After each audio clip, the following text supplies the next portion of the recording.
నిన్న ఒక 10 కిలోలకు చికెన్ తీసేసుకొని వంట అయితే స్టార్ట్ చేసినాం.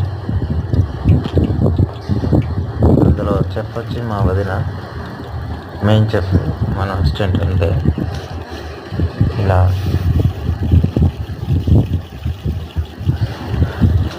యాలకులు వేసేసి ఆ తర్వాత ఉల్లిపాయలు అండ్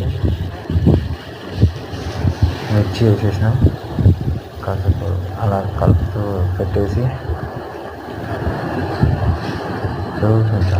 ఆ తర్వాత కస్తూరి మెంతి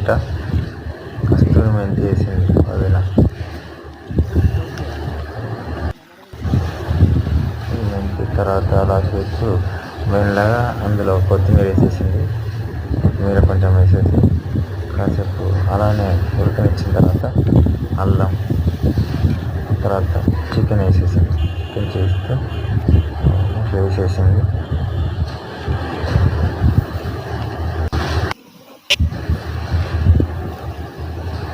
మొత్తం ఇలా కలిపేసేసి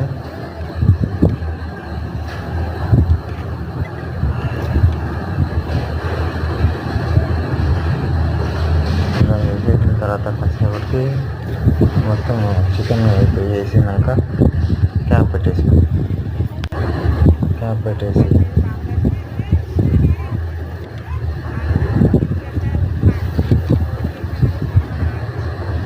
నేను చేయడం కూడా ఇది 4th టైం అనుకుంటా.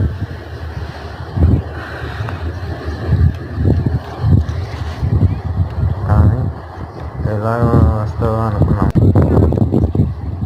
చికెన్ మాత్రం సూపర్ ఉడికింది అండ్ టేస్ట్ అదిరిపోయింది. ఎందుకంటే కట్టెల పొయ్యి మీద చేసినాం కదా. పెట్టేసి కథం క్యాప్ పెట్టేసిళ్ళు. అంత అయిపోయాక ఈ టైప్లో వచ్చేసింది. అది మసాలా వేసేసిళ్ళు.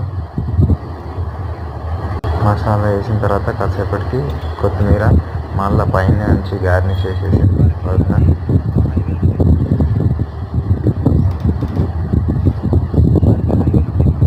వాటర్ పోసింది, ఎందుకంటే అప్పటికి కొంచెం సూప్ తక్కువ అయింది. మళ్ళీ ఇంకిపోతేమని చెప్పి కొన్ని వాటర్ యాడ్ చేసేసి